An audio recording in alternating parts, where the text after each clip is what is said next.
So real quick, this video is gonna be a little more slapped together than usual because my video file got corrupted right as I was about to finish it. In the meantime, I just want to get this thing out the door, so it's commentary over gameplay slop for you. Anyways, the Backrooms has a very interesting origin story. It started as this throwaway post on 4chan featuring this empty, yellow, sort of maze-like office-looking place, and while there wasn't a whole lot to go off of, there were a lot of people that got really intrigued by this uncanny setting, and so they took this concept and really ran with it. To some extent, it was sort of a collaborative, internet-wide effort where everyone put their own spin on this weird little place and contributed to its lore. But when Kane Parsons made his web series on YouTube, that sort of became the definitive interpretation since the storytelling was pretty competent and it had good production value. Sometime after, A24 sought him out to make a film, and now here we are. The Backrooms follows a man named Clark, played by this guy, and his life sucks.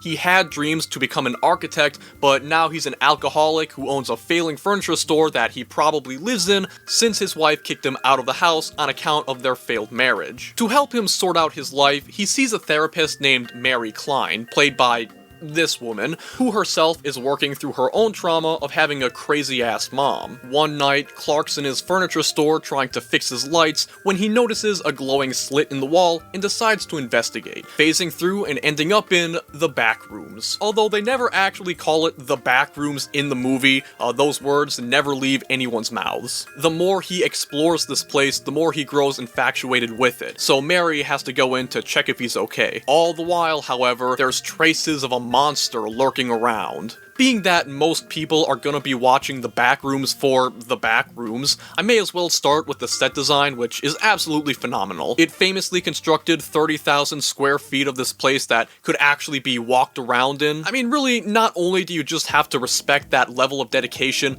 but it makes for a very convincing viewing experience. It recreates the atmosphere of that original photo and YouTube web series, and makes exploring this area alongside the characters feel truly bizarre, unique, and immersive. And the long shots really help with that. They really make sure you can soak up every inch of the place. To that end, its bizarre nature does a good job of tapping into the mind's want to make sense of these things. You see furniture jumbled up on a pile or a room that makes no sense, and your brain immediately begins trying to decode it, trying to figure out what it means or represents. The set design alone honestly carries half the film. It makes for something you'd kind of just like to watch over and over, if nothing else, just to take everything in and just try and figure out what all of this is. So the Backrooms is a horror movie, probably best described as atmospheric, psychological, or slow burn. It doesn't really rely on overt scares, rather it tries to get in the viewer's head with unsettling imagery and eerie environments. The Backrooms seem to try and recreate familiar places we all know, like kitchens or living rooms, but there's always mistakes. Wonky floor plans, furniture placement that doesn't make sense, objects being where they shouldn't be, that sort of stuff. It's sort of like the Uncanny Valley, except it's applied to a place and not a person. And it's supposed to be that sort of thing that instills a sense of unease, the feeling that something isn't quite right and you don't know why. To that end, it was definitely interesting to hear other people talk about the movie, because the way others described it, it seemed like they were terrified at the edge of their seats the entire time,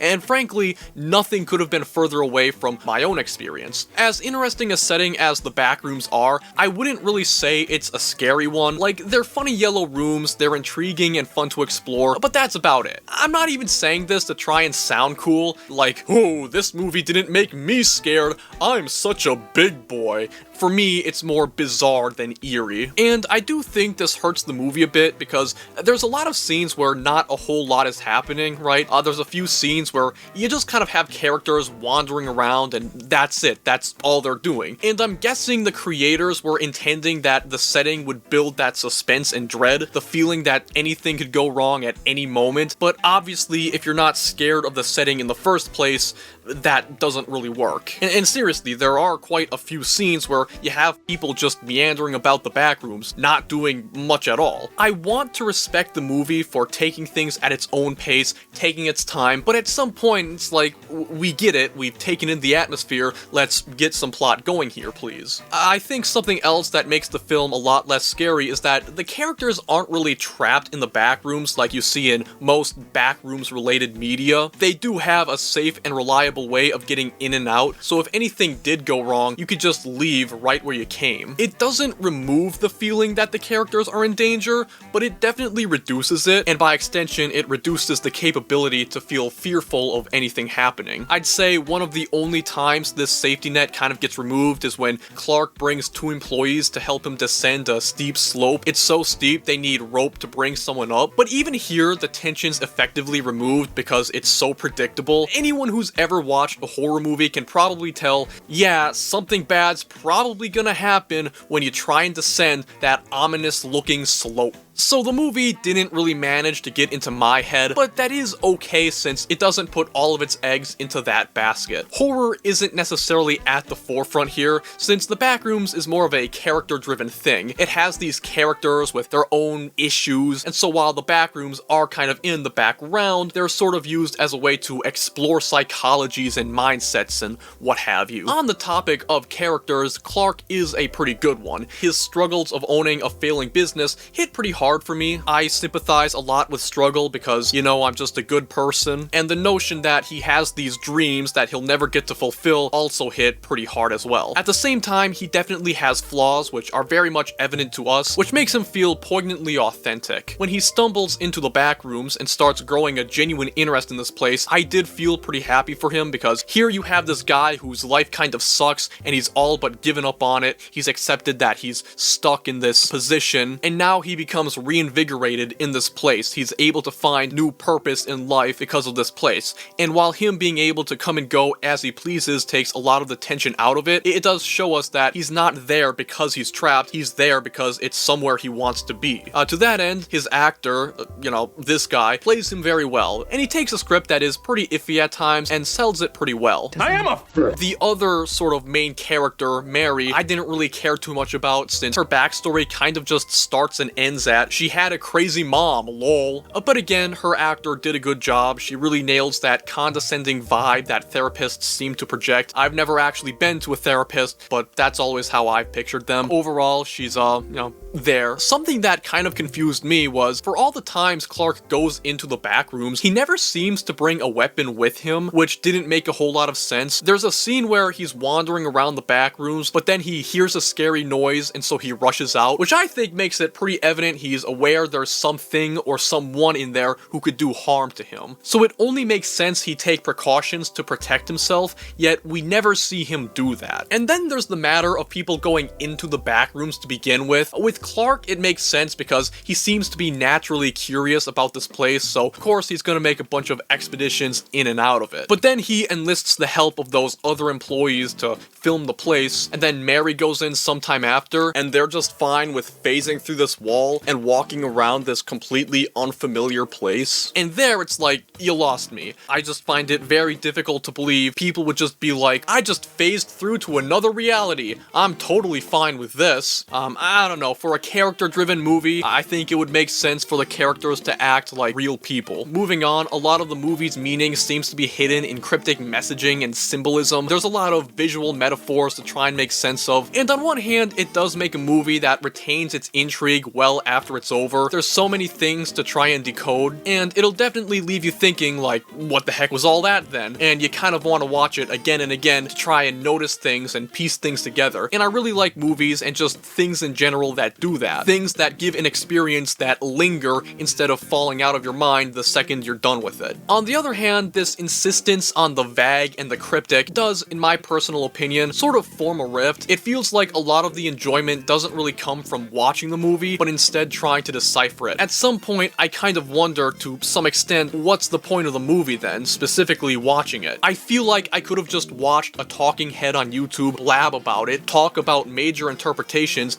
and I'd lose only a little in translation. I'm not gonna say it's one-to-one because it never is, but I feel like you'd get the general idea. I feel like you'd get enough of an idea to warrant not needing to watch the movie. I'd compare it to something like Five Nights at Freddy's, where the lore really took priority over the game itself, itself. There's definitely a lot of people who are deeply engrossed in that story, yet have never played a single game because, well, what's the point when you can just read lore dumps on a fan wiki? I feel like it's a similar thing here. What's the point of watching a movie when most of the content seems to be in YouTube videos made after the fact? I'm sure most people don't share my viewpoint on that, and maybe I am being a little too uppity about how other people make their movies, but I still think that distinction matters. Before we wrap things up here, I wanted to call attention to a particular scene that stood out near the end. I'm sort of delving into plot-heavy explanations, so if you want to avoid spoilers, you can skip to this time. So after a disaster happens in the Backrooms, where Clark's employees get killed, Mary gets concerned that he's gone missing and decides to go to his furniture store to investigate, ending up in the Backrooms. Clark eventually finds her, kidnaps her, and takes her back to this place that looks like a dining room, where it's pretty obvious the Backrooms have taken a toll on his mental stability, as he's completely lost his mind. In a couple areas, it feels more comical than unsettling. It felt like the writers were trying way too hard to convey that he is in fact insane, and it's just kind of hard to take him seriously. While the scene definitely has its merits, and I'll get into that, the more I thought about and reflected upon it, the less I came to like it. For one, Clark just kind of drops what the Backrooms are in this scene, and the script tries to make it vague and cryptic, but it's pretty easy to parse what he's saying here. This place builds them. Or actually more like it remembers them. And the more times it remembers something, the less it does. Okay, the Backrooms take from people's memories, but the more times it copies those memories, the less sensical they become. I get the point of the scene. It's showing that Clark has spent so long in this place that he understands it, but at the cost of his own sanity. On the other hand, I think this reveal takes away from the mystery of the Backrooms, which as far as I know is kind of the biggest draw, and with this explanation, that intrigue has been taken away. It also takes away the audience's ability to figure out the Backrooms for themselves, or even draw their own conclusions. It leaves no room for you to think or interpret it. It's kind of jarring that this film that goes out of its way to be so hard to pierce will go to the other extreme and basically just tell you all its mechanisms. But like I said, this scene does have merit. We see that Clark's brought these weird life forms into this room. They're passive, they don't really do a whole lot, and they look kind of funny because they were made by the Backrooms. They're all rounded up around a table, almost like a family, which is interesting because it's mentioned earlier in the movie that Clark does want a family, so it's evident that he's trying to recreate the life he could never have. And even though the whole explanation for how the Backrooms are created was way too on the nose, it does make it pretty interesting to think about. In Clark's own head, in his own little world, he tries to create this perfect life to cope with his failures, and the Backrooms, a reflection of the mind, helps set up these delusions. But of course, it's all in your head, none of this is real, and the abstraction of the setting and the people in that kind of emphasizes that. And it does sort of give a lot of interesting context for a lot of the things we see in the Backrooms, so it is pretty interesting to think about that sort of stuff. What happens next is pretty neat as well, but it needs some context. At the beginning of the movie, Clark and Mary roleplay an argument Clark had with his wife, and in that scene he comes off as a little more timid and awkward before losing his temper. Clark demands to recreate that session here, where he comes off as more assertive and in control. It's sort of like when you recreate an argument in your head and you come up with the perfect comebacks that leave the other person just completely stunned and owned. It tells us that Clark, even being in a place where he doesn't need to worry about these things, always feels troubled by the people he feels wronged him, and so he desperately wants that catharsis of totally owning his wife with facts and logic. But then the scene goes right back to sucking because Mary starts lashing out. You want to know the real reason your wife left you? It wasn't the drinking, or the stumbling home at all hours, or the rage. It was the whining. Nothing's ever your fault, is it? You drink too much? Blame your job. You hate your job? Blame the world. You get kicked out of the house? Blame your wife. You attack me and tie me up? Blame your brain. You are your... And when she was saying all this, it kind of made me do a double take. In the context of this scene, it does make sense, like you're tied to a chair, being held hostage by a crazy person, you might as well just say whatever's on your mind. But in the context of the movie, things get a little dicey. First of all, this is laid out very thick. Like, you're basically just giving me a synopsis of what I'm supposed to be thinking right now. But more to the point, apparently the reason Clark's wife left him was because he whines a lot and always shifts the blame away from himself. And that confused me, mostly because it didn't feel true. For most of the movie, we never really see Clark do this, not to his employees, not really to anyone. The only time it's really displayed is in that initial therapy scene where they recreate the argument, which feels too contextual to really mean anything for the rest of the film. Like, sure, in a roleplay scenario during a therapy session where an argument is recreated and tensions are high and no one's operating in the most optimized headspace, he comes off as not willing to take responsibility. But it's hard to take that one scene and apply it to the rest of the movie when we don't see it anywhere else. And again, this is a therapy session. Like, you're supposed to try and be honest about how you feel about things, and sure, maybe those things are distorted due to personal perception, but the point is, you're getting your thoughts and feelings out there so you can explore them. I guess because of this therapy session, we're supposed to believe that Clark is a bad person, but like, he was only doing what he was supposed to do. For all we know, maybe he is a normal person in his normal life. He just bottles up his feelings. Maybe he really is a bad person that constantly shifts blame onto others. I don't know, because the movie doesn't make it clear at all. I think the film is trying to get at something much deeper here. That is, therapists are liars and they will say just about anything, either for money or just to save their skin. If I wanted to be especially bad faith, I'd say this scene kind of speaks for itself. It doesn't feel like I have much reason to believe that Clark is a bad person, so the movie basically has to tell me that he is, because it can't really do much else with what it's built so far. While looking deeper into the movie, I found that there's apparently a theory that Clark is a domestic abuser, which makes this scene pretty funny. Well, domestic abuse isn't very funny, but to be clear, it's a theory and it is pretty ambiguous, but if you're willing to buy into it, it makes this scene hilarious. Like, the reason Clark's wife left him wasn't because of the physical abuse he put her through. Apparently, that was just a bump in the road. The real problem is that he can't take personal accountability. I don't know, I think we're having the wrong conversation here. To be honest, she should have just said, the reason your wife left you is because you're kind of a meanie, and it would have made infinitely more sense. So definitely, this dinner scene has the highest highs of the movie on account of its genuinely interesting metaphors, but it also has the lowest lows because it's just so on the nose and doesn't even make sense at times. So after all that, Clark's avatar in the Backrooms comes in. He's like this pirate guy, and he takes a huge bite out of Clark, and he dies. So Mary has to get out of there, and what results is a fairly uninteresting chase scene, albeit with a few interesting shots. I think the reason I didn't really get into this scene is really just that I don't care that much about Mary. She's not a bad character by any means, but compared to Clark, I don't really feel like I've learned much about her. You know, she had a crazy mom. That's basically all I can tell you about her. Obviously, that's an unfair oversimplification, but it just feels that Clark has a lot more going on with him. We see him, his life and struggles. We see how he finds new purpose in life within the Backrooms. He has something interesting going on, and so when his life is in danger, I actually kind of care. Mary, it's like, I don't know, kill her. See if I care. It's also worth noting how unintimidating this monster is. Like, it hobbles around on a peg leg, although to be fair, it does move pretty fast considering, but that peg leg is literally its weak spot. All you have to do to beat this thing is whack its leg,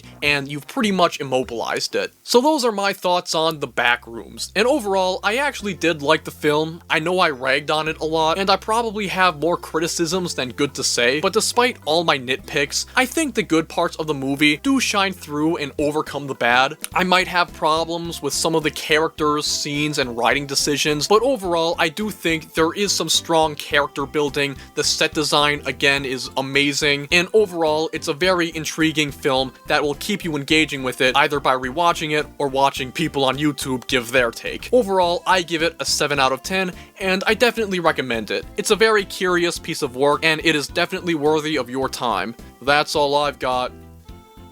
Bye!